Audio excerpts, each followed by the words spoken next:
Hello student, welcome to lecture 3rd, 11th Humanities, subject History. Today we will continue our theme 3rd, an empire across 3 continents. Now we will take our topic economic expansion. किस तरह से economic expansion हुआ या economic हमारी आर्थिक व्यवस्था का विस्तार हुआ, आओ आज हम इस टॉपिक में रीड आउट करेंगे. The empire had a substantial economic infrastructure of harbors, mines, quarries, brickyards, olive oil factories, etc. Wheat, wine, and olive were traded and consumed in huge quantities, and they came mainly from Spain and the Gallic provinces, North Africa, Egypt, and to a lesser extent Italy. Conditions were best for these crops. हम देखेंगे कि जो empire है, जो शासन है, उसका जो इकोनॉमिक इंफ्रास्ट्रक्चर अगर बेटर है तो वहाँ की जो शासन व्यवस्था है वो अच्छे लॉन्ग पीरियड तक चलेगी.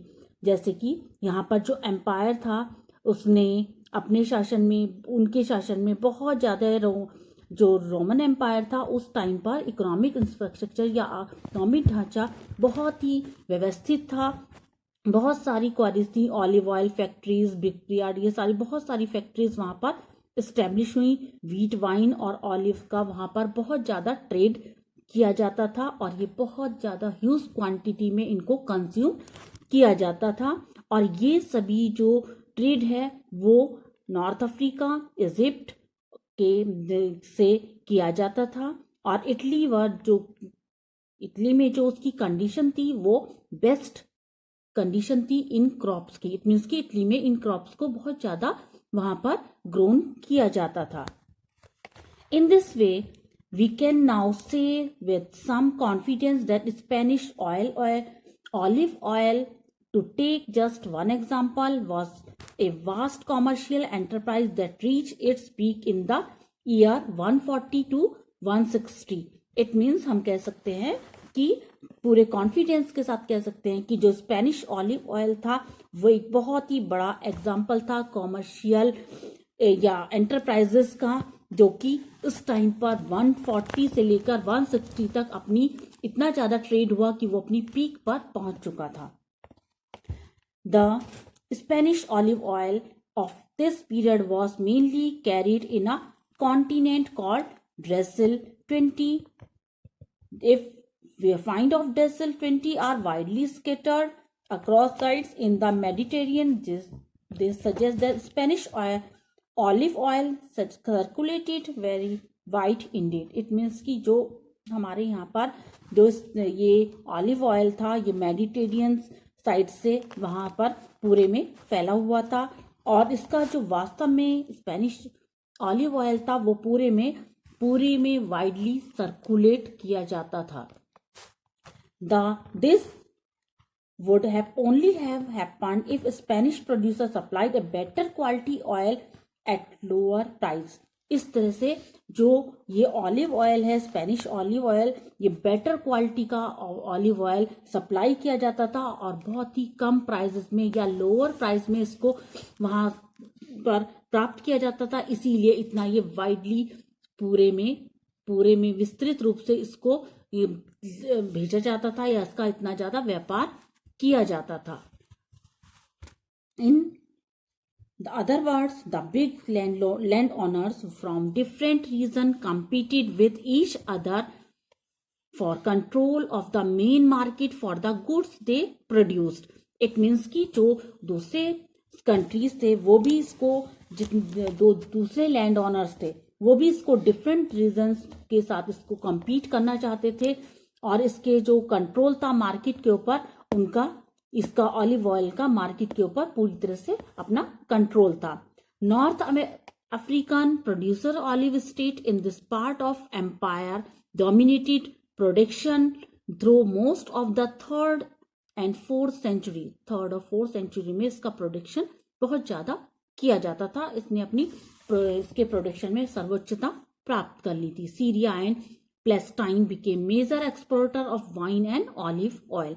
सीरिया और जो पैलेस्टाइन था वो इसके बहुत बड़े एक्सपोर्टर थे, या इसको बहुत ज़्यादा वाइन और ऑलिव ऑयल को बहुत ज़्यादा इसको एक्सपोर्ट किया जाता था।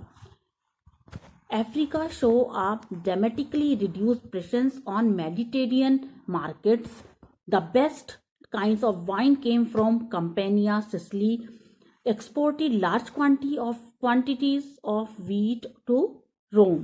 On the other hand, दूसरी तरफ हम देखेंगे large expansion of Roman territories were in the much less advanced state. दूसरी तरफ हम ये देखेंगे कि जो रोमन टेरिटरीज थी वो इतनी ज़्यादा एडवांस्ड स्टेट या एडवांस्ड राज्य नहीं थी।